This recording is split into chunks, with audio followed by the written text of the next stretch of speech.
So we have another interview of SS Rajamouli in the US for RRR, and this is at New York, I think for Deadline. And we all know that recently a lot of screenings are happening for the Oscars, so people can watch it and vote for it. And the film is still growing strong each and every day. The hype is increasing, everyone is talking about it. Amazing. I mean, this film is a phenomenon. 170 million plus at the global box office, still going. Huge reception just recently in Japan. It's still playing here domestically. I mean, this journey is still unfolding. So it's remarkable to kind of see the kind of stew of influences that are evident in the film. I wanted to start there because it's a long list. As I was watching, I kept getting just hit by certain cinematic traditions that you kind of stirred into the soup. So tell us a bit about how you approached that. Like, were you consciously thinking of, you have these, we didn't get to see the musicals. If you guys haven't seen the musical numbers, I mean, they're off the charts. So you had those beautifully choreographed, kinetic, song and dance sequences, but you also have the action. You have a period war epic. Did they show the movie to everyone, or like what's the case here? I don't know anything about this festival, whatever this is. You have a love story, you have all this stuff going on. So talk about kind of what influenced you. Were you consciously kind of summoning certain influences as you were making the film? I mean, yes. Thank you. First of all, thank you. Thank you, everyone. Okay. Yes, a lot of influences. The biggest, I should say, is the way the stories are told in India. That is, going to a film is the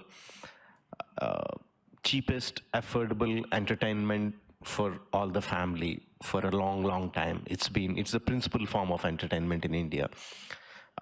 So traditionally, we started writing stories where there is something for everyone. The kids should like it, the elder should like it, the youngster should like it, Family for, film. every demographic, there should be something in the film for that. So that's subconsciously we write like that.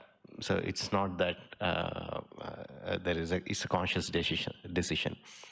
And the influence mostly is the epics of India, the characters, the relations between the characters, how one reacts to. I feel like if any foreigner just read up Mahabharat's basic storyline and Ramayana, they will understand like, oh my god, there's so much in RRR, mix of both of it, and all of his films. That inspiration is from India. But technically, a lot of inspiration is from the Western movies. Especially my biggest inspiration is Mel Gibson, Braveheart. I love the film a lot. I still haven't seen the film. I want to. The way he enhances the drama before we go into the action is a very big influence on me. And I do need to ask you about logistics. What an epic, I mean, there's a lot of computer-enhanced imagery, but you also had a large cast, a lot of interesting locations, a lot of things to accomplish. Practical effects. What was your approach to that storyboarding? Did you have everything pretty well mapped out? How meticulous are you when this is not your first rodeo? He's made many films, obviously. But on this one in particular, did you have to create a very specific kind of roadmap? How do you tend to approach that? So the way I approach is obviously when we do a film of this scale, we have to have a lot of previsualization. The first thing I do is... And planning is everything. Like for such films, easily. Like you have to plan so much. Like I think previous interviews, we have talked about that, how some sequences they did the CG first and then they shot, the live footage to match what the CG has done, so that is next level. Like, if you take this scene, for example, I see what is the epic moment of this sequence. And I first get a concept art done for that epic moment. So I guess, at this, like whatever this is, interview, they showed some clips from the film and that's it, not the whole film. Which is not here, when they both swing back together and hold the hands. That is the most epic moment. So I get a concept art done. but the concept art has to be so good that it is like a film, a frame from the actual film. So we strive to get it on the concept art. Myself, my concept artist, my production designer, my costume designer, my DOP, my visual effects guy, everything we sit on that and get that frame first. So then we understand, okay, this is the lighting, this is the kind of scale, this is what we are looking at. Simultaneously, we go with storyboards, we do with previs, animated previs, and a lot of stuff and a lot of stunt visualization, which we do before we actually even shoot one frame of the sequence. And we didn't even talk about the animals. I might throw you a question about the animals later. Those are just an amazing element. But these two characters that we see in this scene, they're obviously the central characters, Raju and Bhim. They're real historical figures. So this film takes place in 1920. In the colonial era. I like how everyone is so like shocked, like it's based on real people. Like,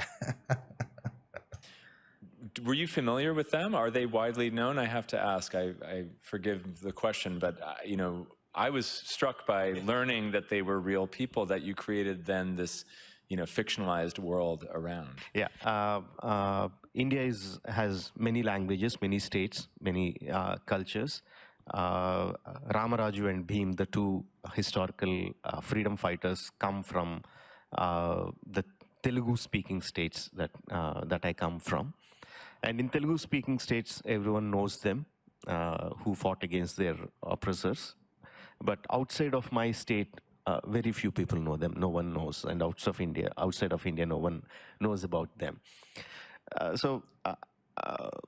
When I was just going through their you know, all these interviews, right? Like watching the movie so many times, that there's so many things which, you know, today we know because of the film.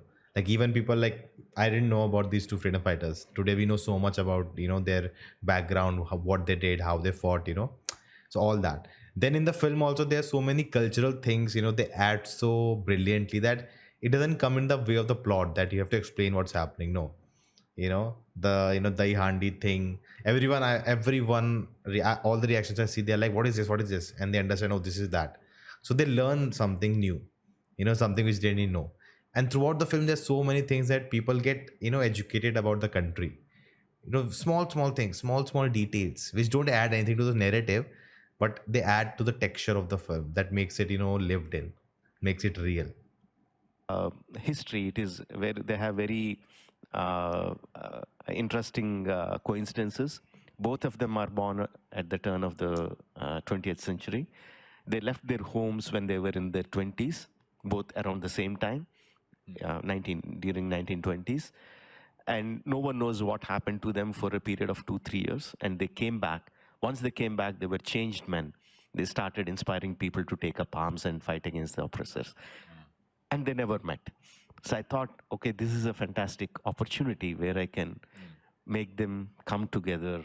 You know, maybe they are friends. They inspired each other to become what they eventually they became in their life. Yeah. So I thought this is a great opportunity and went ahead with Amazing. And we do have to ask about the music because it's such an integral part of the story.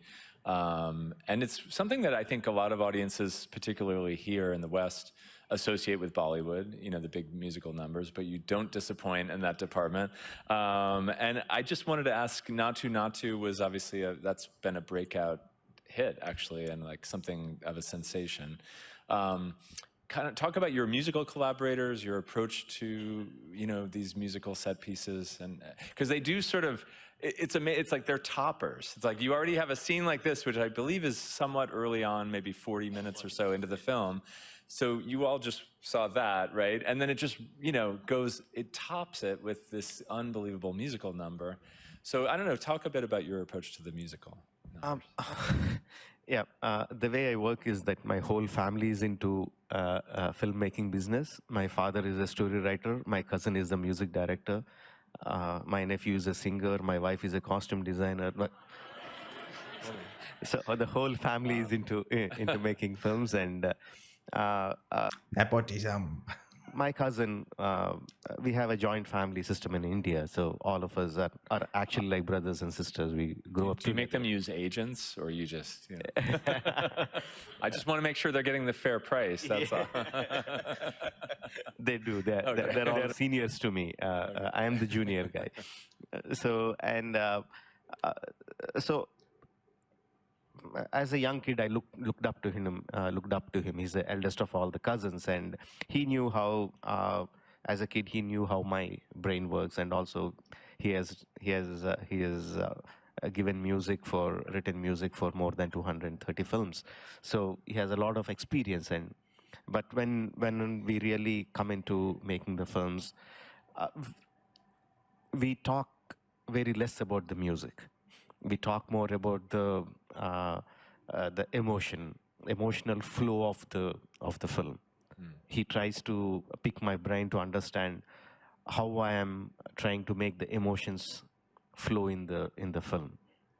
And the biggest musical discussion that we have is during the background score. Even then he tries to find out, figure out which is the heart of the film, which is the where did the whole story start, what is the whole story about. And once he finds that scene, he starts music with that. He doesn't start from the beginning. He starts doing music for that scene, then he starts expanding. It's quite interesting. That is a very We interesting talk way. very less about the music, more about the emotion of the film. That's probably the key. That's interesting. So in the last minutes that I don't even have minutes. We have probably a minute. But I just wanted to ask you to reflect on this amazing reception that it's gotten outside of your country. I mean, that doesn't happen very often. I mean, this is a true global phenomenon. What do you think is resonating with people? Very frankly, to be very frank, I don't know. see, I make films for Indians, and Indians have spread across the world, and US is a big market for the Indian diaspora. So I make films for them, and it released in March, and it did very well. And after 4 or 5 weeks, the run was over. But as we started getting the appreciation on the social media, we thought, okay, maybe few. Then it turned to hundreds, and then the celebrities started talking about, the critics started talking about, the reviewers started talking about, and then we suddenly realized, okay, we made something, something big. Then we re-released the film in June. At the same time, it came on Netflix also, and it really went big. It What a was success story. on top 10 for 15 consecutive weeks in Netflix. It never happened with any other film, not even Indian film, even Hollywood film. It never happened. So